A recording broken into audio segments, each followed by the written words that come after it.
Hi guys, Kirk and family here with Kirk Giordano Plastering.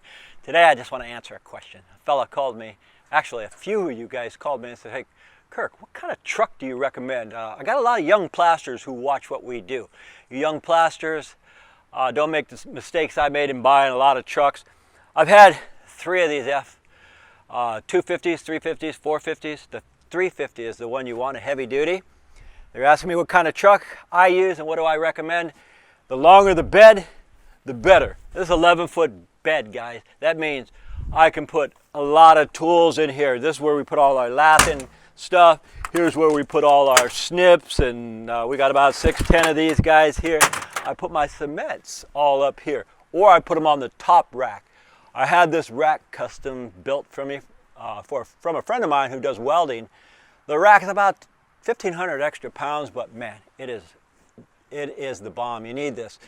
We had these put on it. All our foot scaffold A-frames are on here. We have 6-footers, 4-footers, 2-footers, extensions. We have all that stuff. And these boxes here, they hold a lot of stuff.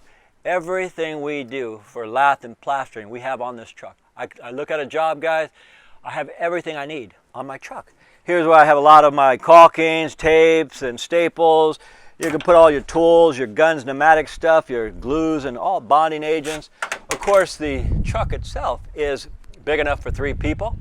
One with king cab, useless for stucco because that king cab is taking up room that you can put your tools on. Back here, we put our papers. We have the same system all the time. I've had 3 similar trucks, but this actually is one of my better ones. Notice, guys, brand new thread on all these tires. I don't want a pretty truck, I want a functional truck. Why don't I want a pretty truck? Because if I have a pretty truck, you lean something against it and then you lose your mind. Like me, I'll say, dude, what are you doing putting all that scaffold leaning against the truck? I don't want that. I want a functional truck that works well. And that's what I recommend to you folks. Get a functional truck. Don't worry about what the outside looks like. There's 50,000 miles on this truck only. It's a 1989. I've had an 87, an 88, and now it's an 89. That's a step up. But 50,000 miles, I keep it running like a top. I could care less what it looks like, guys. So that's my tip for you guys. If you buy a truck, don't buy it for looks. Buy it for use. The ladder rack again up here. We have 4 ladders. I can put 10 rolls of wire up here. We have about 20 plank on here. We have every type of flashing for the plastering industry up on top. Now, we built this right here where if you're trying to climb up here, Jay's usually climbing up with Carl, they just boom, and they're up here. And it's got everything. I got excess water hoses, you name it, is up here. So guys, you young plasters, if you're looking for a truck, you might as well get either an 11-foot bed, forget about those 8-foot beds, and forget about a pickup truck. A pickup truck for plastering is useless, guys, because you need a utility truck. This is the difference between a craftsman plasterer and just a plasterer who's got an idea. These right here hold everything. I mean, for example, you can put your extension cords, you can put all your floats, your green floats, your plastic, your everything, all your tools right here, guys. This is just the only container I have for our the things that, like our waters and our personal belongings, go in here. Here, that's where you get all your tools. All those tools, your plastering tools. Sometimes we have 5-6 guys. It's got it all. And most importantly, guys, a compressor with about 4 or 5 guns. You got to have a lot of these guns because sometimes they break down. You don't have time to fix them on the job. You can put your chucks here. We have our 6-footers here. This truck has everything. Back here, it'll pull a mixer. What you need too is a big strong guy like Lou to help you out too. That always works. But anyway, guys, I recommend to you, since you asked my opinion, and I've had many of these trucks, utility truck, I like the Fords.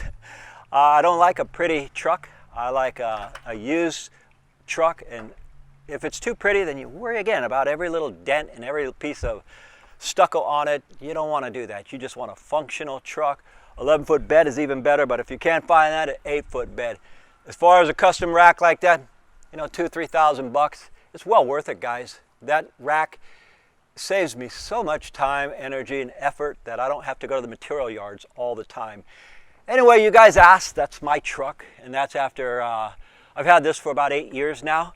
I haven't even changed those tires because I only put about 5,000 miles on this truck. This truck is not for joyriding or for the prom. It's too ugly for that. But it's definitely do the job for any of you young plasterers, any of you old plasterers like myself. This is what you need, man. Okay guys, just to prove a point about trucks. Now if you're a plasterer, a laborer, or electrician, plumber, if you got a pickup truck with a lumber rack, that's cool. Those are good. But if you want a contractor's truck, you should always buy utility truck. It's like what we use. And when I first got started, we would spend a lot of money, my partners and I, and we'd have these pickup trucks and we'd spend $800 to put leaf springs and really beef it up. Well, if you buy a 250 or a 350 with dual wheels, you don't need all that stuff, guys. It's just a waste of time and money. And here's the best thing. Okay, I got to this job. We're doing some work. And I see the vent here. And it doesn't have a vent, actually. So I called the guy. I said, dude, I see you need a vent. He says, well, I didn't think that could be fixed. I thought, what do you mean? Anything can be fixed.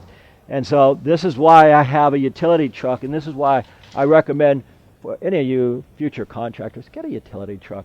I just happen to have all this stuff on my truck. So I told the guy, well, you tell me which one you want, and I'll tell you what I can do for you.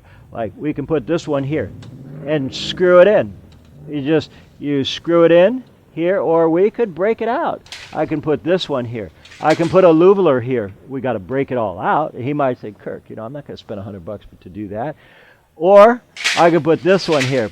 My personal preferences are louvelers. This has got it so that the bees and wasps don't go in it. Plus, it's got the louvelers to shed the water. So you put that there. And that is why, guys, I always say, get a utility truck if you're going to get one, or a van that has this, not for plaster, or a van if you're an electrician and all that stuff. They're very useful trucks. So I just wanted to point that out because we're on a job here, and I thought, wow, we just did that video 2 days ago. I was about to upload it, but this gave me an opportunity to say, guys, go ahead and splurge, because those boxes hold everything you need. Anyway, my name's Kirk. Jason on the camera this time. We thank you for watching, and as usual, we'll see you guys on the next one. Once again, folks, we thank you for watching, and I really enjoy all your comments. If you guys like this video, please click the like button down below, and also if you enjoy what we do, subscribe to our channel so we can keep making these videos for you. My name is Kirk. And Jay. We thank you for watching, and from the entire Giordano family, we'll see you on the next one.